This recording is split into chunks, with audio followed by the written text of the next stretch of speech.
Hi everyone, this is Dr. Kusuma. I did a surgery yesterday on a young lady and did a breast reduction on her. And we had an interesting conversation right before surgery, like most patients have. She showed me a TikTok video, and it made me think of doing this video for all of you.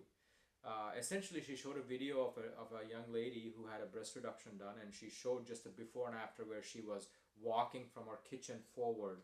And she did one with the same top before surgery, and she did one, I guess, several months after surgery, and she put it together. And the before surgery, she looked big, and that's why she had the reduction. After surgery, she looked very flat. She had a very small mound, but essentially from the front she looked, and from the side very flat appearing. This patient I operated on yesterday said, "I like that flat look. I want you to make me as small as possible. I want to look flat like this picture." Well, that made me think of explaining how you can take out the same amount, the volume and the weight of breast tissue in a reduction, yet get completely different looks for the patient. So there's two things to consider in a reduction, right? One is the aesthetics after you remove and put things back together. The next one is the comfort and the functional improvement that happens because of a reduction, because most people do a breast reduction for functional reasons mostly. And to some extent, everybody has a desire to look better than they do, right? But by and large, the driver and the motivation is just the heaviness that they feel with the weight of the breast and the weight hang and the sweat and the shoulder grooves and neck and back pain and stuff like that. But from an aesthetic perspective, if you look at it, the point that I'm going to drive home with this video is that you can take the same amount of weight in two people and do it in two different ways and have a completely different look, but have similar function and similar relief from the weight. Okay, so there's two ways or two places where you could do breast reduction. Again, I just drew this. I'm sticking to my promise that I made, which is that I'm not going to use AI bots. I'm not going to use artificial intelligence content creation. I'm going to actually physically draw it in front of you so that I prove to you that I'm a human and that this is actually done by me and not like something that anybody can use.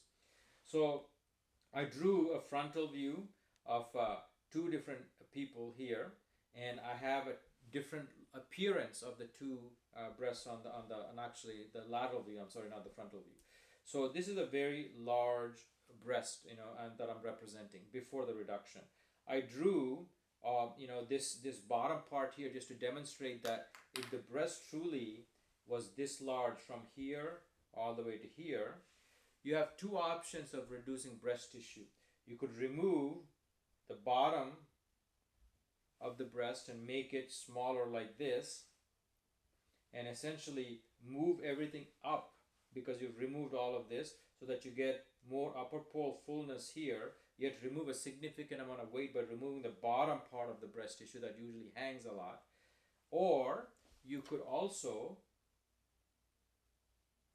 remove the top of the breast tissue, maybe more of the breast tissue up top here, all of this,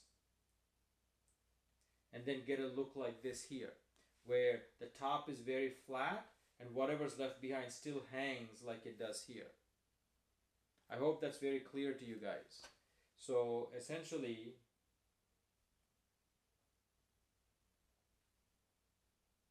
you could remove the bottom part of the breast tissue and make everything go up so that the upper part looks nice and full, and yet remove a significant amount of weight and do a reduction, in which case functionally they'll do great because you removed a significant amount of weight, but aesthetically they'll actually look like they got a breast augmentation. So this is called a superior pedicle technique, where you remove the bottom and pushed everything up superiorly, which is called a superior pedicle reduction. If you remove all of this tissue at the top in the reduction, called an inferior pedicle technique, right, this, and leave all of this, you'll get this look here where you have flatness here because you've removed all of this, so it looks very flat like that video that I saw from the patient, but all the bottom is left alone, so it kind of hangs here and becomes very bottom heavy. So patients do not look good in this inferior pedicle technique because all the weight hangs at the bottom. It looks like a flat top pancake and the bottom just looks very much full, and that is not an aesthetically good appearance. So I did a superior pedicle technique on the patient where I removed the bottom which hangs and push the residual breast tissue up so that the upper pole actually looks a little bit full, almost like an augmentation, and the bottom portion also is nicely contoured so that the breast has actually a great aesthetic shape, yet functionally amazingly well. Okay, so the flat appearance that the patient showed me yesterday, I suspect, because I don't know that person, I suspect was because they did an inferior pedicle technique where they took out all of the top tissue, where the patient now appears flat on the top and completely bottom heavy. That was supported by the bra that she was wearing.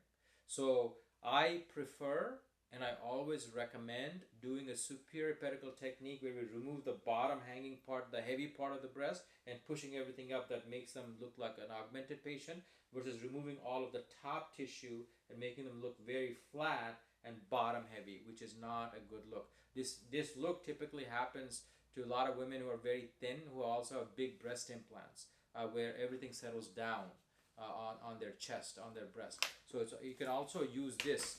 So if you're hanging like this, you could take out the bottom and you can essentially push everything up where everything looks full at the top, or you could take the top off and everything comes to the bottom.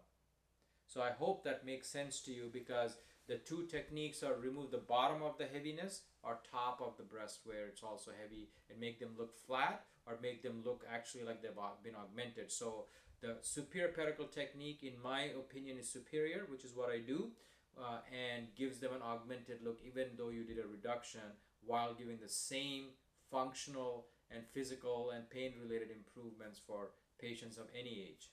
I hope that helps. Thank you.